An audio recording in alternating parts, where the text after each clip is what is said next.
आम आदमी पार्टी ने 300 यूनिट बिजली मुफ्त देने का वादा किया है और इसको लेकर बस्ती मंडल से कार्यक्रम की शुरुआत की गई। उन्होंने कहा कि इस प्रकार का कार्यक्रम 18 मंडलों में आयोजित किया जाएगा। हम लोगों को ये बताना चाहते हैं कि फ्री बिजली लोगों के जीवन की जरूरत है और वो आम आदमी पार्टी ही दे सकती है। ये सपना केजरीवाल जी ने दिल्ली में पूरा करके दिखाया है। गठबंधन के सवाल पर उन्होंने कहा कि हम 403 सीटों पर चुनाव लड़ रहे हैं। 170 विधानसभाओं में हमने अपने प्रभारी घोषित कर दिए हैं जो हमारे संभावित प्रत्याशी होंगे। लोग हमसे सवाल करते हैं कि आपका वोट बैंक क्या है, तो मैं लोगों से कहता हूं कि हमारा कोई वोट बैंक नहीं है। जिसको रोजगार चाहिए, फ्री बिजली के मुद्दे पर साथ आना चाहता है, जो अपने बच्चों के लिए अच्छी शिक्षा और स्कूल चाहता है, वो हमारा वोट बैंक है।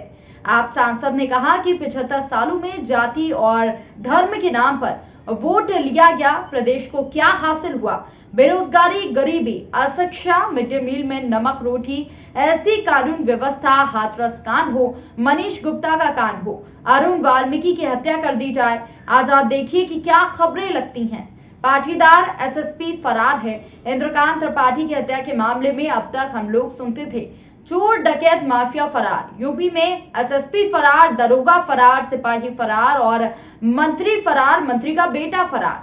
उन्होंने कहा कि राम राज का मतलब लोगों का जीवन खुशहाल हो और वो बेफिक्र होकर अपना जीवन जी सके। क्या हमें उत्तर प्रदेश में ऐसा महसूस होता है? जब यहाँ पर हम लोगों के ऊपर 17 मुकदमे दर्ज कर दिए जाते हैं तो आम लोगों का क्या हाल होगा? एक वाल्मीकि समाज की गरीब बेटी को रात में जला दिया जाता है तो ये राम राज्य है। अरुण वाल्मीकि को पुलिस कस्टडी में मार दिया जाता है।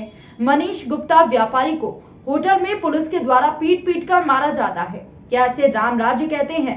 कोरोना महामारी में जब लोग मर रहे थे, गंगा नदी के घाटों में लाशों को चील कौवे नोच रहे थे, तो उस समय सरकार ऑक्सीमीटर और थर्मामीटर में दलाली खा रही थी। ये राम राज्य है। 75 सालों में वोट बैंक बना के जातियों और धर्मों के नाम पे वोट लिया गया। प्रदेश को क्या हासिल हुआ? बेरोजगारी, गरीबी, अशिक्षा, मिड डे मील में नमक रोटी, क्या हासिल हुआ? ऐसी कानून व्यवस्था जहां हाथरस जैसा कांड हो, मनीष गुप्ता का कांड हो, अरुण वाल्मीकि की हत्या कर दी जाए। ऐसी कानून व्यवस्था जहां संजीत यादव को अपहरणकर्ताओं से मिलकर बहन का गहना बिकवा के 30 लाख रुपए पुलिस दिलवाती है। पुलिस आज उत्तर प्रदेश में दलाली का काम कर रही है। आज आप देखिए क्या खबरें छपती हैं।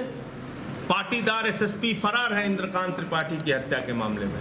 अब तक हम लोग सुनते थे चोर फरार, माफिया फरार, डकैत फरार, स्मगलर फरार। यूपी में एसएसपी फरार, दरोगा फरार, सिपाही फरार, मंत्री का बेटा फरार। ये खबरें छपती हैं। देखिए, राम राज्य का मतलब है कि एक ऐसा राज्य जहां पे लोगों का जीवन खुशहाल हो और वो बेफिक्र होकर अपनी जिंदगी जी सके। क्या हमें उत्तर प्रदेश में ऐसा महसूस होता है? मैं तो ये देखता हूं कि यहाँ जब हम लोगों की हालत ऐसी है कि 17 मुकदमे कर दिए जा रहे हैं, आम इंसान के साथ क्या होगा? एक गरीब की बेटी को रात में 2 बजे जला दिया जाता है वाल्मीकि समाज के, तो ये राम राज्य है। अरुण वाल्मीकि को पुलिस कस्टडी में मार दिया जाता है और मनीष गुप्ता व्यापारी को गोरखपुर के होटल में पीट के मार दिया जाता है। इसे राम राज्य कहते हैं क्या? कोरोना की महामारी के नाम पे जब लोग मर रहे थे, गंगा नदी के घाटों पर लाशें सड़ रही थी, चील कौवे उसको नोच रहे थे, उस समय सरकार ऑक्सीमीटर और थर्मोमीटर में दलाली खा रही थी। ये राम राज्य है। हमने मंडलों का चयन किया है, तो उसके नाते बस्ती से इसकी शुरुआत की जा रही है। 18 मंडलों में हर जगह पे इस प्रकार के आयोजन किए जाएंगे और इसकी शुरुआत बस्ती से की जा रही है। हम ये लोगों को बताना चाहते हैं कि फ्री बिजली इंसान के ज़िंदगी की ज़रूरत है और वो आम आदमी पार्टी ही दे सकती है। केजरीवाल जी ने इस सपने को दिल्ली में पूरा करके दिखाया। गठबंधन पे बताइए, क्या चुनाव आ रहा, गठबंधन करेंगे अपने दम पे आप लोग? हम 403 सीटों पे चुनाव लड़ रहे हैं और 170 विधानसभाओं में हमने अब तक अपने प्रभारी घोषित कर दिए हैं जो हमारे संभावित प्रत्याशी होंगे, कैंडिडेट। लोग मुझसे एक सवाल करते हैं कि भाई आपका वोट बैंक क्या है? तो मैं कहता हूँ मेरा कोई वोट बैंक नहीं है। और मैं ईमानदारी से आप लोगों के सामने स्वीकार कर रहा हूँ, हमारा कोई वोट बैंक नहीं है। जिसको रोजगार चाहिए वो हमारा वोट बैंक है। जो फ्री बिजली के मुद्दे पे हमारे साथ आना चाहता है वो हमारा वोट बैंक है। जो अपने बच्चों के लिए अच्छे स्कूल चाहता है, अच्छी शिक्षा चाहता है, वो हमारा वोट बैंक है। जो मुफ्त में पानी और मुफ्त में इलाज चाहता है वो हमारा वोट बैंक है। जो उत्तर प्रदेश की तरक्की चाहता है वो हमारा वोट बैंक है। इन मुद्दों पे अगर लोग हमारे साथ आएंगे हमें प्रसन्नता होगी और एक निष्पक्ष प्रशासन हम देंगे।